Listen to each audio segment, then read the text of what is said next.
I'm on a questions journey. I've been thinking of questions that can be applied towards my profession. Here's an image of my questions that surfaced during the beginning of my journey. I've been asked to pick one wicked problem.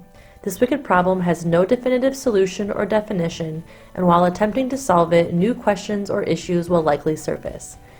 In an attempt to find my ideal wicked problem, I use 3 different methods of organizing my questions. First, I organize my questions as why, what if, and how questions.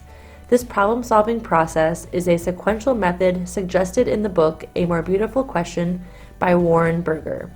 Here, a why question is asked, leading to a what if question, ultimately resulting in a how question. With this method of question organization, I realized I had lots of how questions and hardly any what if questions. I found too that maybe I don't always think of questions through this type of sequential thinking or reasoning.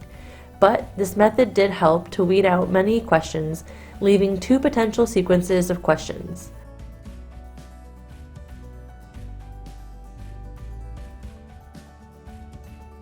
I then rearranged my questions according to the different components of TPACK, an instructor framework that contains 3 knowledge areas created by Matthew Keeler and Punya Mishra.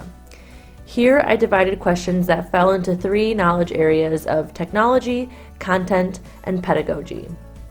Through this method, I brainstormed quite a few more questions and easily pulled final contenders that felt like potential wicked problems. Questions like what defines student success and what sparks student creativity kept rising to the top. And lastly, I organized questions by who they were centered around or who they involved and impacted. Questions were based around me personally, my students, or my colleagues, and the veterinary nursing program. It didn't take long to figure out that most of my questions were centered around my students. This way of categorizing my questions helped me to best see what questions I considered most important and potential wicked problems. It's interesting that I had a preference when viewing my questions, but for whatever reason, this process of displaying them made the most sense to me. This way of organizing also resulted in the highest number of questions that I kept out in a pile for further evaluation.